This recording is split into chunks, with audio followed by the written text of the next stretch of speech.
Hello class. मैं professor Vikas Dubey. DBMS lecture series का 13th lecture है।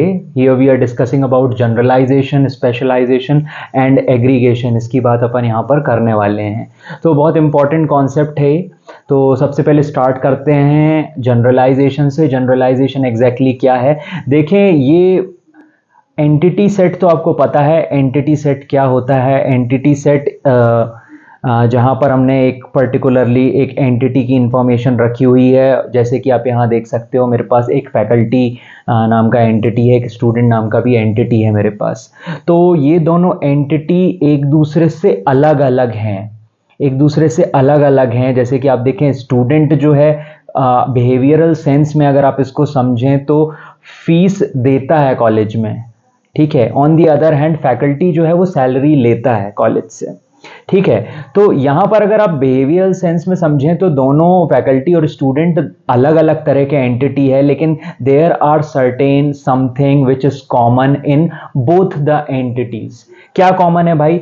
अब देखें, यहाँ पर फी और सैलरी तो अलग अलग है, बट फैकल्टी का भी कुछ नाम होता है, स्टूडेंट का भी कुछ नाम होता है, फैकल्टी का भी कुछ कॉन्टैक्ट नंबर होता है, स्टूडेंट का भी कुछ कॉन्टैक्ट नंबर होता है, फैकल्टी का भी एक एड्रेस होता है, स्टूडेंट का भी एक एड्रेस होता है। तो मैं कहना चाहता हूं यहां पर कि अगर इस तरह से लोअर लेवल एंटिटीज को मैं कंबाइन करके एक हायर लेवल एंटिटी बना दूं, एक जनरल एंटिटी बना दूं, तो उसी को मैं क्या बोलूंगा? जनरलाइजेशन। तो मैं क्या करता हूं, इसमें से जो कॉमन एट्रीब्यूट्स हैं फैकल्टी और स्टूडेंट के बीच के, इन दोनों को कंबाइन करके एक हायर लेवल एंटिटी बना देता हूं और इसको इस तरह से रीड कर सकता हूं कि फैकल्टी इज अ पर्सन, ठीक है ना। अब फैकल्टी भी एक पर्सन है, स्टूडेंट भी एक पर्सन है, तो दोनों को कंबाइन करके मैंने एक हायर लेवल एंटिटी बना दी। उसका नाम मैंने बोल दिया यहां पर पर्सन है।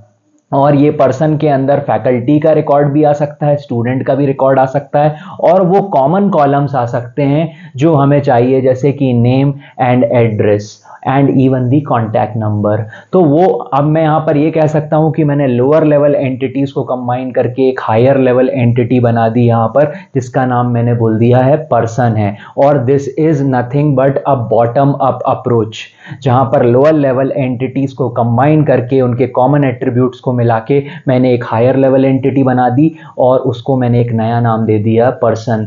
तो ये मेरे पास एक रिकॉर्ड बन गया पर्सन, जहां पर मेरे पास फैकल्टी का रिकॉर्ड भी है और स्टूडेंट का रिकॉर्ड भी है एक जगह पे। तो this is called the generalisation, extracting common properties from a set of entities. So I am extracting the common properties and making a higher level entity, एक higher level entity जिसको मैंने person बोल दिया, ठीक है। होपफुली आपको ये समझ आया होगा। अब अपन चलते हैं स्पेशलाइजेशन में। So what is specialisation? बिल्कुल इसका अपोजिट प्रोसेस है। और यहाँ पर देखें, अभी हमने यहाँ पर कॉमन प्रॉपर्टीज कंबाइन करके एक हायर लेवल एंटिटी बनाई थी। यहाँ पर हमारे पास क्या है? ऑब्वियसली एक हायर लेवल एंटिटी है मेरे पास, एम्प्लॉय। एम्प्लॉय, अब मैं क्या बोलता हूं, मैं इसको कभी कभी ऐसी भी ज़रूरत है कि मैं इसको स्पेशलाइज करूं। एक हायर लेवल एंटिटी से काम नहीं बन पा रहा है। एक हायर लेवल एंटिटी में मैं सारा कुछ इंफॉर्मेशन स्टोर नहीं कर सकता, या कर भी सकता हूं तो उसको यूज़ करते टाइम मुझे दिक्कत आती है, तो मैं उसको ब्रेक करता हूं इनटू लोअर लेवल एंटिटी। जैसे कि मैंने बोला tester and developer. So tester is a employee, employee एक हायर लेवल एंटिटी, और मैंने इसको ब्रेक किया lower level entity that is tester, lower level entity that is developer. अब ये करने की जरूरत क्यों है? क्योंकि in a company there are different roles.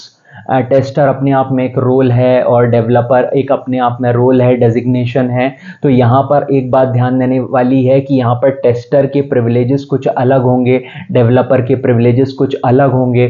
तो कभी कभी यहाँ पर मैं जो डिवीजन कर रहा हूँ, यहाँ पर मैं जो लोअर ब्रेक डाउन कर रहा हूँ, वो इनकी डिफरेंट प्रॉपर्टीज के बेसिस पे कर रहा हूँ, क्योंकि कॉमन प्रॉपर्टीज तो यहाँ पर रखी हुई हैं, टेस्टर और डेवलपर दोनों की, दोनों एम्प्लॉय कहलाते हैं। लेकिन जब मैं इनको लोअर ब्रेक डाउन करूंगा, जब इनको टॉप डाउन अप्रोच को फॉलो करते हुए ऊपर से नीचे की तरफ ब्रेक डाउन करूंगा, तो टेस्टर वाले जो कॉलम है उसमें टेस्टर की कुछ स्पेशल क्वालिटीज आ जाएंगी, स्पेशल कॉलम ऐड होंगे। जैसे कि टेस्टर डीबगिंग टूल्स का इस्तेमाल करता है, तो डीबगिंग टूल्स एक हम एक सेक्शन बना सकते हैं जो सिर्फ टेस्टर वाले कॉलम में होगा। On the other hand developer side में हम एक सेक्शन बना सकते हैं डेवलपमेंट किट या development you can say framework. जिस डेवलपमेंट फ्रेमवर्क का यूज़ कर रहा है डेवलपर, तो वो सिर्फ डेवलपमेंट वाले टेबल में होगा, डेवलपर के टेबल में होगा, और टेस्टर वाला सिर्फ टेस्टर के टेबल में होगा। तो आपको ये बात समझ आई होगी कि different properties basis on the characteristic हम कई बार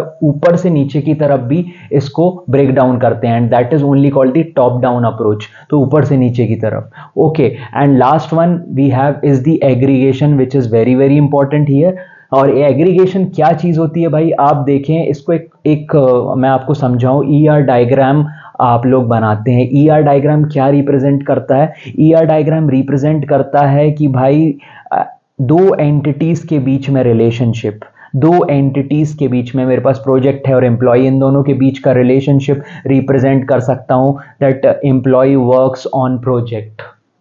ठीक है, एम्प्लॉय वर्क्स ऑन प्रोजेक्ट। तो यहां पर बड़े आसानी से मैं दो एंटिटी सेट को रिप्रेजेंट कर रहा हूं with the help of a relationship set, कोई दिक्कत नहीं है। लेकिन ER डायग्राम की अपनी लिमिटेशंस हैं। अब आप देखें यहां पर अगर इस सिनेरियो को अपन चेक करते हैं तो यहां पर एक और एंटिटी है मेरे पास, मशीनरी। अब देखें machinery requires and here we have works on. तो यहां पर देखें हाउ वी कैन रिप्रेजेंट, जहां पर मेरे पास रिलेशनशिप जो है किसको रिप्रेजेंट कर रहा है, एक तो हो गई एंटिटी और दूसरी तरफ हो गया relationship. So how to represent a relationship between an entity and a relationship? तो अब रिलेशनशिप दो एंटिटी के बीच में रिलेशनशिप को एस्टैब्लिश करने में मदद करता है, लेकिन यहां पर एक साइड एंटिटी है और दूसरे साइड रिलेशनशिप है, और उसको हम किसी रिलेशनशिप से रिप्रेजेंट नहीं कर पाएंगे। ठीक है, तो इन सच केसेस जहां पर हमें एक रिलेशनशिप के मदद से एंटिटी और रिलेशनशिप के बीच में कुछ रिलेशनशिप एस्टैब्लिश करना हो, तो ये हम पॉसिबली कर ही नहीं सकते by the help of ER diagram. तो ER डायग्राम ने हमको एक अल्टरनेटिव दिया है कि आप कर क्या सकते हो। आप ये कर सकते हो कि जहां पर आपको इस तरह की सिचुएशन आ जाए कि भाई एक रिलेशनशिप और दूसरा रिलेशनशिप आपके सामने है, जहां पर आपको एक एंटिटी और एक रिलेशनशिप को रिप्रेजेंट करना है with the help of a relationship. In such cases हम ये जो हमारे पास ये जो एंटिटीज हैं और ये रिलेशनशिप है, इस पूरे को कंबाइन करके एक हायर लेवल एंटिटी बना देते हैं। इस पूरे को कंबाइन करके एक हायर लेवल एंटिटी बना देते हैं। ठीक है, तो अब जैसे कि मैंने ये तीनों चीजों को कंबाइन कर दिया, project, employ works on project, इस पूरे को कंबाइन करके एक हायर लेवल एंटिटी बना दी मैंने, और यहां पर इसको मैंने नाम दे दिया, सपोज मैं यहां पर इसको नाम दे देता हूं company. And now the relationship is very very clear and evitable, that is company require machinery। अब ये बिल्कुल सिंपल हो गया। So this is called aggregation, where we are aggregating the entities with a relationship, because we can't represent a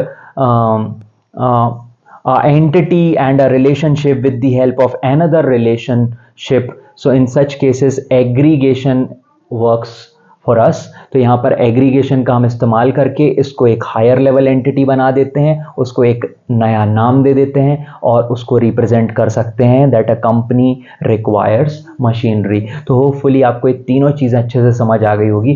thank you very much class.